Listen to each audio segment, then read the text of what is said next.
Welcome back. So we're going to continue with the wickedness of humankind. This is Genesis 6:1.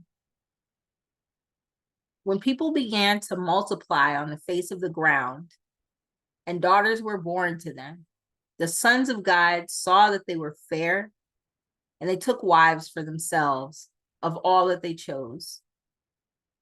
Then the Lord said, "My spirit shall not abide in mortals forever, for they are flesh.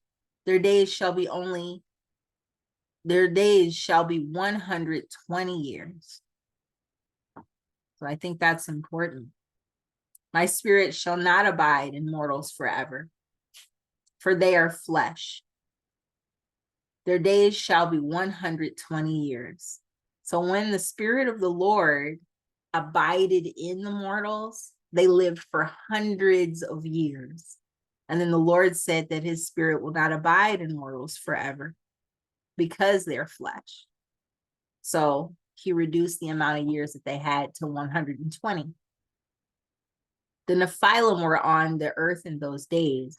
And also afterward, when the sons of God went in to the daughters of humans who bore children to them, these were the heroes that were of old, warriors of renown. The Nephilim were also on earth. So let's look up that definition of Nephilim.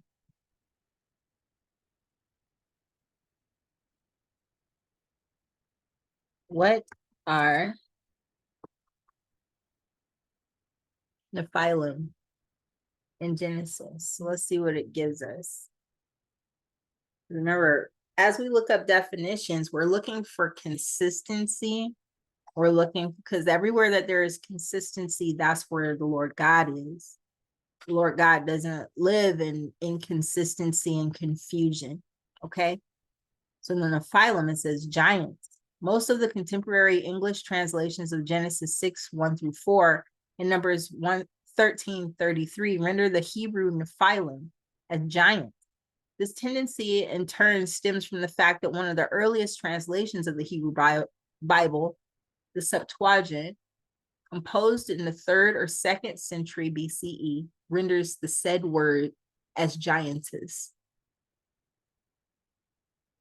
That was from Wikipedia, though. So let's keep looking. This is from Encyclopedia Britannica. Scripture references the Nephilim are mentioned just before the flood account in Genesis 6:4, which states the Nephilim were on the earth in those days and also afterward, when the sons of God went into the daughters of humans who bore children to them. These were the heroes that were of old, warriors of renown. What this sounds like the sons of God went into the daughters of humans who bore children to them. These were the heroes that were of old, warriors of renown. This makes me wonder, to be honest with you, about the tampering of the Bible. Because here it is referring to these people as the sons of God, which God didn't even refer to the man that he created as his son. He didn't even refer to that man as his son. It was God created man. God begets not, nor is he begotten. So this is suddenly calling these people the sons of God. And it sounds mysteriously linked to how Zeus would come down to earth and have children with humans and those kind of things, and the whole demigod situation. But that stuff in the Greeks, that information is all considered mythology, that it's not true. These are all stories, right? Nobody refers to the Bible as myths. The parables, the myth parables in the Bible, nobody refers to it like that. All of the things that had happened with the Greeks and all that kind of stuff, those were stories made up. Those were made up stories. Those were myths about how things happened. And here I'm seeing an intermingling of the two. The Nephilim were on the earth in those days and also afterward, when the sons of God went in to the daughters of humans who bore children to them. These were the heroes that were of old, warriors of renown. So this part, I believe, was added. I don't believe that it's natural to the Bible because it has a very Greek angle to it. And the use of the word son of God, all of these things I feel are unnatural to the Bible as a result of the history. And we'll get into the history of it as we progress, we move forward. I want to share what I found in my research about those things. But I think it's important for us to look at these words this way because I want you to see how I do this research and how I came to those conclusions. But the Nephilim, if they were giants, that I can understand because that's who that entire tribe that Goliath was a part of, that came from this tribe of giant people. And I do believe that that was a part of these times. So at the time, this is when the giants were walking on earth, and they were saying these were the heroes that were of old, warriors of renown. So this I don't believe in. That part I don't think so. Just because of the interference of Greek philosophers in the Bible and how it has been modified to the purpose of the worship of flesh. So I will separate that part out, okay? The Lord saw that the wickedness of humankind was great in the earth, and that every inclination, excuse me, the Lord saw that the wickedness of humankind was great in the earth, and that every inclination of the thoughts of their hearts was only evil continually. So it's very much possible that these people who were of the times having children and things like that, and their comfort, their closeness to God did possibly open into them doing things that they shouldn't have done. The Lord saw that the wickedness of humankind was great in the earth. Even if, let's say, in an off chance, the whole Greek god thing was true and there were demigods and Hercules and all this kind of stuff, even if that was remotely true, this is saying the Lord saw that the wickedness of humankind was great in the earth, and that every inclination of the thoughts of their hearts was only evil continually. Those people, everything they thought was evil. Every inclination of their heart was evil. The Lord was sorry that he had made humankind on the earth, and it grieved him to his heart. So the Lord said, I will blot out from the earth the human beings I've created, people together with animals and creeping things and birds of the air, for I'm sorry that I have made them. But Noah found favor in the sight of the Lord. This is something that would indeed be disputed by people who see the majesty of the Lord, that he was sorry for making them, that the Lord God would have to show remorse for having created something that he had created. And the same thing happened with King Saul. King Saul became corrupt. He was given to vanity, and he was given to jealousy and these things, these challenges. And the Lord told Samuel that he regretted making Saul king in the first place. But these are human emotions that are being attributed to the Lord. And so these, I feel if we put them to the side, don't take them and chuck them in the trash, just take them, put them to the side, because it doesn't match up to the Lord God's majesty. It doesn't match, saying that he was sorry that he made them. But Noah found favor in the sight of the Lord. Okay. Noah pleases God. These are the descendants of Noah. Noah was a righteous man, blameless in his generation. I think that's really, really important. Noah was a righteous man, blameless in his generation. Noah walked with God like Enoch did. Noah walked with God like Enoch did. It doesn't say that, but it says Noah walked with God. Prior to this, the only other person we knew that walked with God was Enoch, who the Lord took with him, right? Noah walked with God, and Noah had 3 sons, Shem, Ham, and Japheth. So we know that at this time, Noah was 500 years old.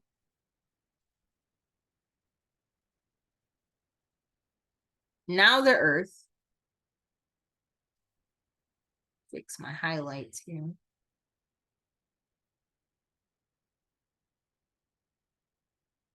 Now the earth was corrupt in God's sight, and the earth was filled with violence. God saw that the earth was corrupt, for all flesh had corrupted its ways upon the earth. To be honest with you, it sounds a lot like now. And God said to Noah, I have determined to make an end of all flesh, for the earth is filled with violence because of them. Now I'm going to destroy them along with the earth. Make yourself an ark of cypress wood. Make rooms in the ark and cover it inside and out with pitch. This is how you are to make it. The length of the ark, 300 cubits, its width, 50 cubits, and its height, 30 cubits. Make a roof for the ark and finish it to a cubit above, and put the door of the ark in its side. Make it with lower, second, and third decks. For my part, I'm going to bring a flood of waters on the earth to destroy from under heaven all flesh in which is the breath of life. Everything that is on the earth shall die. But I will establish my covenant with you, and you shall come into the ark, you, your sons, your wife, and your sons' wives with you. All of every living thing of all flesh you shall bring 2 of every kind into the ark. To keep them alive with you, they shall be male and female. Of the birds according to their kinds, and of the animals according to their kinds, of every creeping thing of the ground according to its kind, 2 of every kind shall come in to you, to keep them alive. Also take with you every kind of food that is eaten, and store it up, and it shall serve as food for you and for them. Noah did this. He did all that God commanded him. The great flood. Then the Lord said to Noah, go into the ark, you and all your household, for I have seen that you alone are righteous before me in this generation. Take with you 7 pairs of all clean animals, the male and its mate, and a pair of the animals that are not clean, the male and its mate. So this here is saying, take with you 7 pairs of all clean animals, the male and its mate, and a pair of the animals that are not clean, the male and its mate. And he doesn't say what that is. And 7 pairs of the birds of the air also, male and female, to keep their kind alive on the face of all the earth. For in 7 days I will send rain on the earth for 40 days and 40 nights. And every living thing that I have made, I will blot out from the face of the ground. And Noah did all that the Lord had commanded him. Noah was 600 years old when the flood of waters came on the earth. And Noah and his sons and his wife and his sons' wives went into the ark to escape the water of the flood. Of clean animals and of animals that are not clean, and of birds and of everything that creeps on the ground, 2 and 2, male and female, went into the ark with Noah, as God had commanded Noah. After 7 days, the water of the flood came on the earth. After 7 days. In the 600th year of Noah's life, in the 2nd month, on the 7th day of the month, on that day, all the fountains of the great deep burst forth, and the windows of the heavens were opened. The rain fell on the earth 40 days and 40 nights. On the very same day, Noah with his sons, Shem and Ham and Japheth, and Noah's wife and the 3 wives of his sons entered the ark. They and every wild animal of every kind, and all domestic animals of every kind, and every creeping thing that creeps on earth, and every bird of every kind, every bird, every winged creature. They went into the ark with Noah, two and two of all flesh in which there was the breath of life. And those that entered, male and female of all flesh, went in as God had commanded him, and the Lord shut him in. The Lord shut him in. So Noah didn't seal it himself, the Lord did. The flood continued 40 days on the earth, and the waters increased and bore up the ark, and it rose high above the earth. The waters swelled and increased greatly on the earth, and the ark floated on the face of the waters. And the ark floated on the face of the waters. The waters swelled so mightily on the earth that all the high mountains under the whole heaven were covered. Wow, the waters swelled so mightily on the earth that all the high mountains under the whole heaven were covered. The waters swelled above the mountains, covering them 15 cubits deep, and all flesh died that moved on the earth. Birds, domestic animals, wild animals, all swarming creatures that swarm on the earth, and all human beings. Everything on dry land in whose nostrils was the breath of life died. He blotted out every living thing. He blotted out every living thing that was on the face of the earth, human beings and animals and creeping things and birds of the air. They were blotted out from the earth. Only Noah was left, and those that were with him in the ark. And the waters swelled on the earth for 150 days. So this is Genesis 7, the end of Genesis 7. Genesis 8:1, the flood subsides. But God remembered Noah and all the wild animals and all the domestic animals that were with him in the ark. And God made a wind blow over the earth. And when it says but God remembered Noah and all the wild animals, it just seems like they were there for such a long time that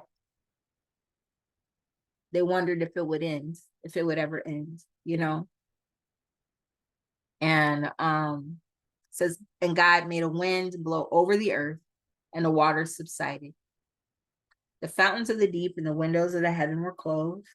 The rain from the heavens was restrained, and the waters gradually receded from the earth. At the end of 150 days, the water had abated. And in the 7th month, on the 17th day of the month, the ark came to rest on the mountains of Ararat. The waters continued to abate until the 10th month. And the 10th month, on the first day of the month, the tops of the mountains appeared. At the end of 40 days, Noah opened the window of the ark that he had made and sent out the raven, and it went to and fro until the waters were dried up from the earth. Then he sent out the dove from him, and to see if the waters had subsided from the face of the ground. But the dove found no place to set its foot, and it returned to him and to the ark, for the waters were still on the face of the whole earth. So he put out his hand and took it and brought it into the ark with him. The dove. So he put out his hand, the dove landed on his hand, and he brought it back into the ark. He waited another 7 days, and again he sent out the dove from the ark. And the dove came back to him in the evening, and there in its beak was a freshly plucked olive leaf. So Noah knew that the waters had subdued from the earth. So this is the picture of the dove holding the olive branch in its mouth. That symbol is used in a lot of places to denote peace. So Noah knew that the waters had subsided from the earth. Then he waited another 7 days and sent out the dove, and it did not return to him anymore. In the 601st year, in the first month, the first day of the month, the waters were dried up from the earth, and Noah removed the covering of the ark and looked, and saw that the face of the ground was drying. In the 2nd month, on the 27th day of the month, the earth was dry. Then God said to Noah, go out of the ark, you and your wife and sons, and your sons' wives with you. Bring out with you every living thing that is with you, of all flesh, birds and animals, and every creeping thing that creeps on the earth, so that they may abound on the earth and be fruitful and multiply on the earth. So Noah went out with his sons and his wife and his sons' wives, and every animal, every creeping, every creeping thing that creeps on the earth, so that they may abound on the earth and be fruitful and multiply on the earth. So Noah went out with his sons and his wife and his sons' wives, and every animal, every creeping thing, and every bird, everything that moves on the earth went out of the ark by families, by family. So in this way, the Lord said that he took out all flesh, all life on earth was gone. All life was ended. And that, I believe, makes us the descendants of Noah. We're the descendants of Noah. Okay? God's promise to Noah that all God's people are descendants of Noah the righteous. Then Noah built an altar to the Lord and took of every clean animal and of every clean bird and offered burnt offerings on the altar. And that was the first time that burnt offerings were all offered, it seems. Noah built an altar to the Lord and took of every clean animal and of every clean bird and offered burnt offerings on the altar. This is the first time it was mentioned. Didn't mean it was the first time it was practiced. When the Lord smelled the pleasing odor, the Lord said in his heart, I will never again curse the ground because of humankind, for the inclination of the human heart is evil from youth, nor will I ever again destroy every living creature as I have done. For the inclination of the human heart is evil from youth. As long as the earth endures, seed time and harvest, cold and heat, summer and winter, day and night shall not cease. As long as the earth endures.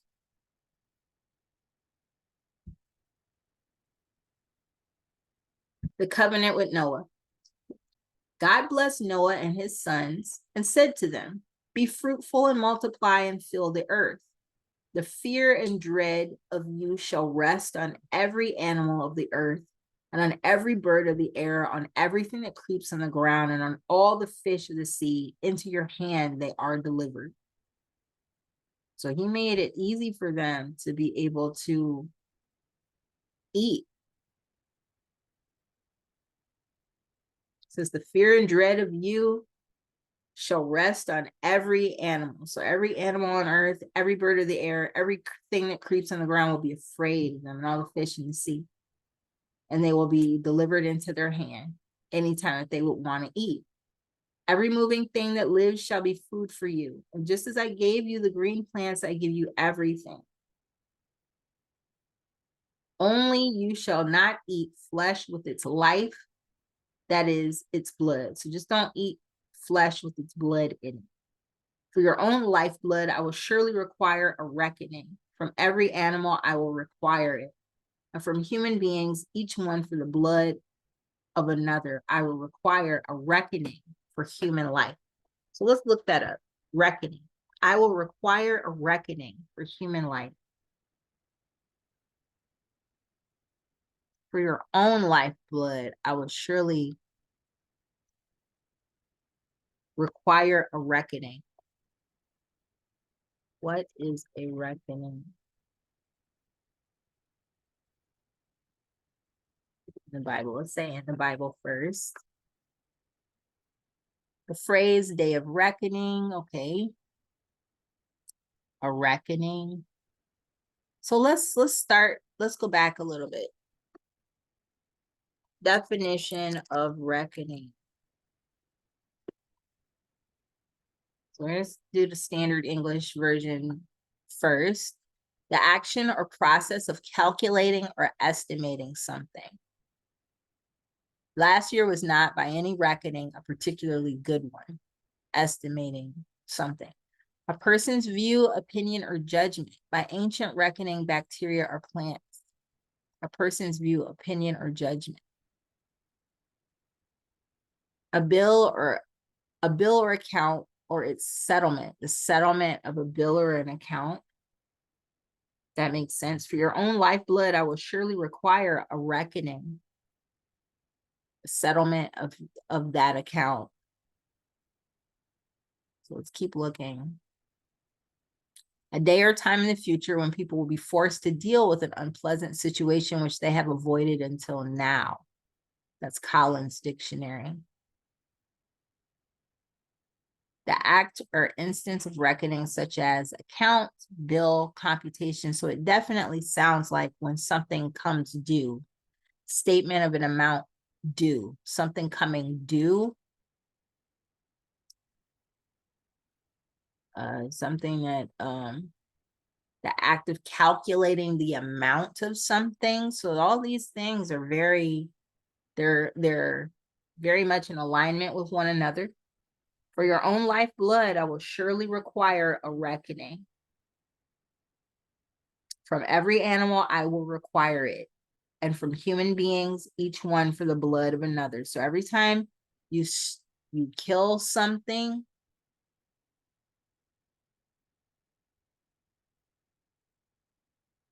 for your own lifeblood, I will surely require a reckoning. From every animal, I will require it. And from human beings, each one for the blood of another, I will require a reckoning for human life. Whoever sheds the blood of a human, by a human, shall that person's blood be shed. For in his own image, God made humankind. Whoever sheds the blood of a human, by a human shall that person's blood be shed. So that other person will be killed by another human being. For in his own image, God made humankind, because God takes retribution on people who do wrong. And you be fruitful and multiply, abound on the earth and multiply in it. So that reckoning, right? The reckoning. Ultimately, we have a day where it will be paid back. And God said to Noah and to his sons with him, as for me, I'm establishing my covenant with you and your descendants after you, and with every living creature that is with you, the birds, the domestic animals, and every animal of the earth with you, as many as came out of the ark. So it was not just for Noah. This covenant was with Noah. It was with his descendants after him. And it was with every living creature that is with him, the birds, the domestic animals, and every animal of the earth with him, as many as came out of the ark. I establish my covenant with you that never again shall all flesh be cut off by the waters of a flood, and never again shall there be a flood to destroy the earth. God said, this is the sign of the covenant that I make between me and you and every living creature that is with you for all future generations. I have set my bow in the clouds, and it shall be a sign of the covenant between me and the earth. So the rainbow that appears is a sign of the covenant that the Lord made between Noah, all of his future generations, and the animals.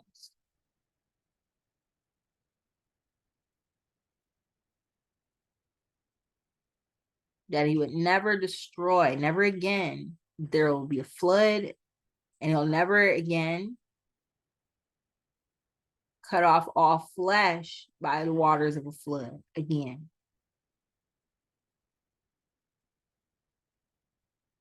This is a sign of the covenant that I make between me and you and every living creature that is with you for all future generations.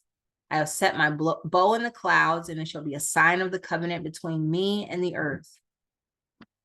When I bring clouds over the earth and the bow is seen in the clouds, I will remember my covenant that is between me and you and every living creature of all flesh, and the waters shall never again become a flood to destroy all flesh. When the bow is in the clouds, I will see it and remember the everlasting covenant between God and every living creature of all flesh that is on the earth.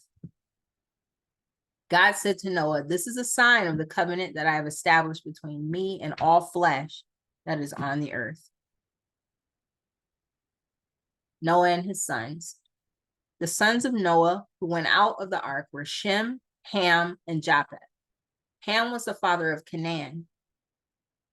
So I think this is really important to take note of, because later he's going to talk about these lands and the wrath that he has for them, the fury that he has for them. When he talks about how he wants Moses to cross the Jordan, but then we'll find out that Moses is not able to cross.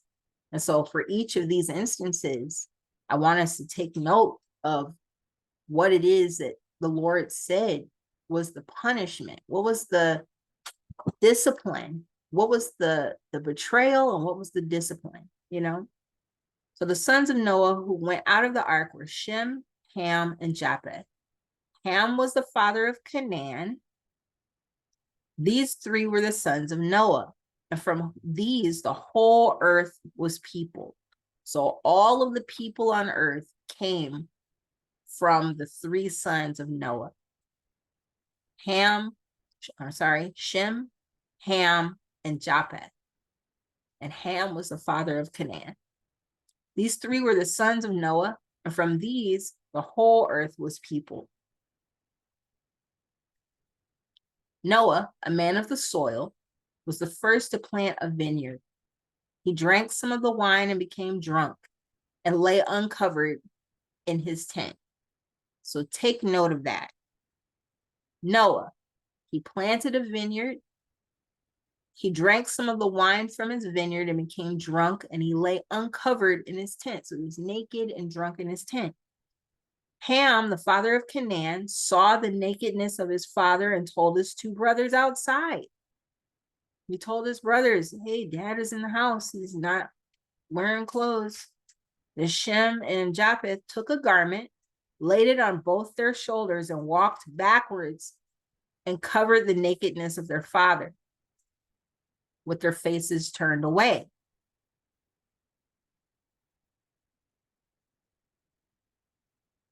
Okay.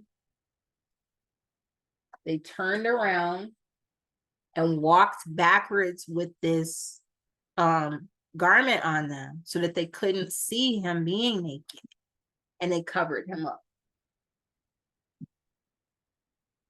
When Noah awoke from his wine and knew what his youngest son had done to him, he said, so this is where we got to take note of some things going on here, okay? So when Noah awoke from his wine and knew what his youngest son had done to him, he said, "Cursed be Canaan, lowest of slaves shall he be to his brothers."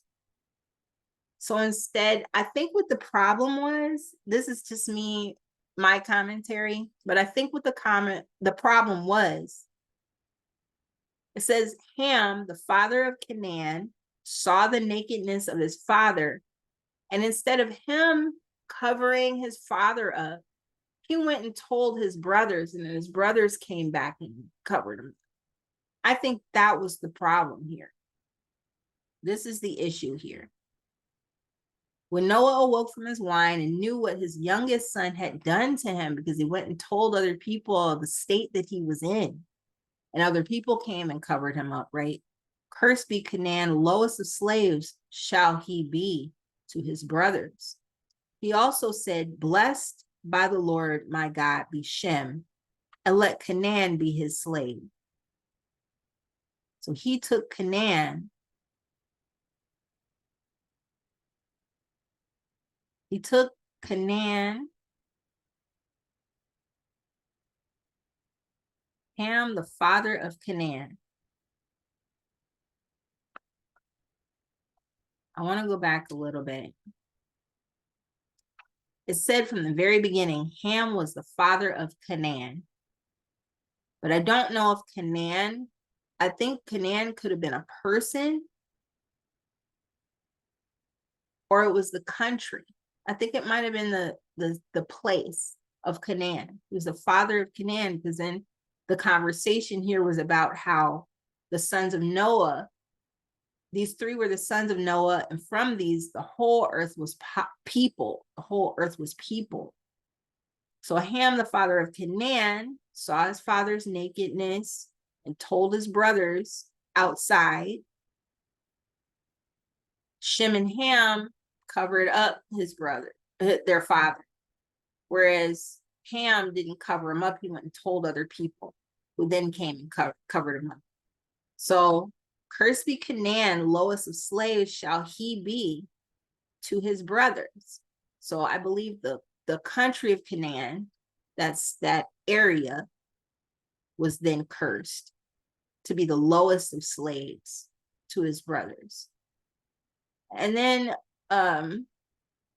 Noah said, blessed by the Lord my God be Shem, and let Canaan be his slave. So Canaan was then made the slave. Ham was the father of Canaan, but then Canaan became the slave of Shem. May God make space for Japheth and let him live in the tents of Shem, and let Canaan be his slave. So he made Canaan both the slaves of both Shem and Ham. I'm sorry, Shem and Japheth. He allowed Japheth to let, it says, may God make space for Japheth and let him live in the tents of Shem. So whenever Japheth wanted to live in the tents of Shem, he could. And then Canaan would also be Japheth's slave. After the flood, Noah lived 350 years. All the days of Noah were 950 years, and he died. Okay. That's Noah. All the nations came from Noah. And Canaan was then made the slave of both Japheth and Shem. Nations descended from Noah. These are the descendants of Noah's sons. Shem, Ham, and Japheth. Children were born to them after the flood. The descendants of Japheth were Gomer, Magog, Madai, Javan, Tubal, Meshach, and Tyrus. That's important to know who his descendants are. The descendants of Gomer, Ashkenaz, Riphath, Togarma. The descendants of Javan, Elisha, Tarshish, Kittim, Rodanim. From these, the coastline people spread. These are the descendants of Japheth in their lands, with their own language by their families and their nations. The descendants of Ham are Cush, Egypt, Put, and Canaan. The descendants of Cush are Seba, Havilah, Sabta, Rama, and Sabteka. The descendants of Rama, Sheba, and Dedan. Cush became the father of Nimrod. He was the first on earth to become a mighty warrior. He was a mighty hunter before the Lord. Therefore, it is said, like Nimrod, a mighty hunter before the Lord. The beginning of his kingdom was Babel, Erech, and Akkad, all of them in the land of Shinar. From that land, he went into Assyria and built Nineveh. So this is very important to know. Nimrod, the beginning of Nimrod's kingdom was Babel, Erech, and Akkad, all of them in the land of Shinar. From that land, Nimrod went into Assyria and built Nineveh, Rehoboth, Ir, Kala, and Rezin between Nineveh and Kala. That is the great city. Egypt became the father of Ludium, Anamim, Lahabim, Naphtuhim, Pathrusim, Casluhim, and Caphtorim, from which the Philistines came. Egypt is the father of the Philistines. That's interesting. That is very interesting.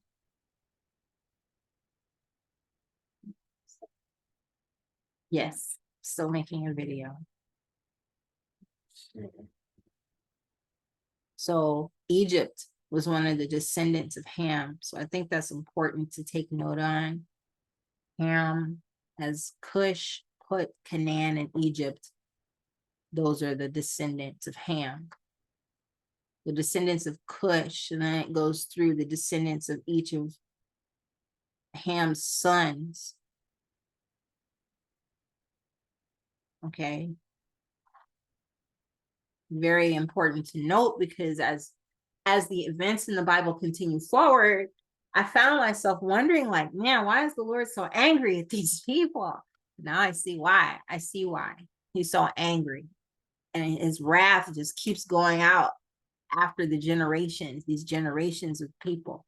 So Canaan became the father of Sidon, his firstborn, and Heth, the Jebusites, the Amorites, the Girgashites, the Hivites, the Arkites, the Sinites, the Aravites, the Zamorites, the Hamathites.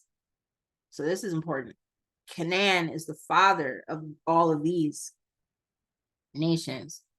Canaan became the father of Sidon, his firstborn, and Heth, and the Jebusites, the Amorites, the Gershites, and I'm going to continue. Okay.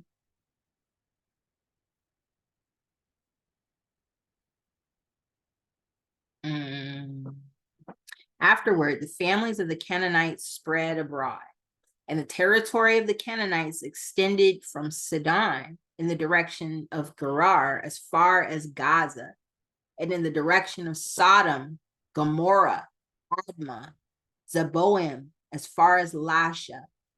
These are the descendants of Ham by their families, their languages, their lands, and their nation. Okay, these are all the descendants of Ham. To Shem also, the father of all the children of Eber, the elder brother of Japheth, children were born.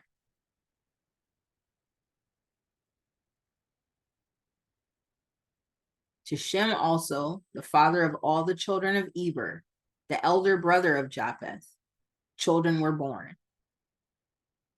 The descendants of Shem were Elam, Asher, Arpachshad, Lud, and Aram. The descendants of Aram, Uz, Hul, Gether, and Mash. Arpachshad became the father of Shelah, S-H-E-L-A-H. And Shelah became the father of Eber. To Eber were born two sons. The name of the one was Peleg, for in his days the earth was divided, and his brother's name was Joktan. So know that each of these names have very specific meanings for the region they were in. They had meanings for who they were to the Lord. And so this is actually something I do want to go back and research. If you're interested in any of that and me making a video about that, put it in the comments. I'm not going to do it unless you say that you want to see it, but that's going to be something I do for myself. I'll share it with you if that's something you want to see. Then to dive into the meanings of these names and who they were to the Lord, because I believe that those names are very, very important in terms of our own direction. Okay, and then you got Joktan, who became the father of Almodad, Sheleth, Hazarmaveth, Jerah, Hadaram, Uzal, Dikla, Obal, Abimael, Sheba, Ophir, Havilah, and Jobab. All these were the descendants of Joktan. Okay. The territory on which they lived extended from Mesha in the direction of Sephar, the hill country of the east. These are the descendants of Shem by their families, their languages, their lands, and their nations. These are the families of Noah's sons, according to their genealogies and their nations, and from these, the nations spread abroad on the earth after the flood. Very important. I believe the meanings of all of these names are extremely important because they give you an idea of who they were at this time of the Lord. It gives you an idea of who they were at this time of the Lord. And I think that's super, super important because these names, some of their names were changed according to events that had happened. And so, and the Lord says, their names were then called something else, or, the prophets said the names were called something else. So I think that's very important to take note of. This was Genesis 10. And there are 50 chapters in Genesis. So we're on 10. Okay. So I'm going to stop here. We'll do the next one in the next video.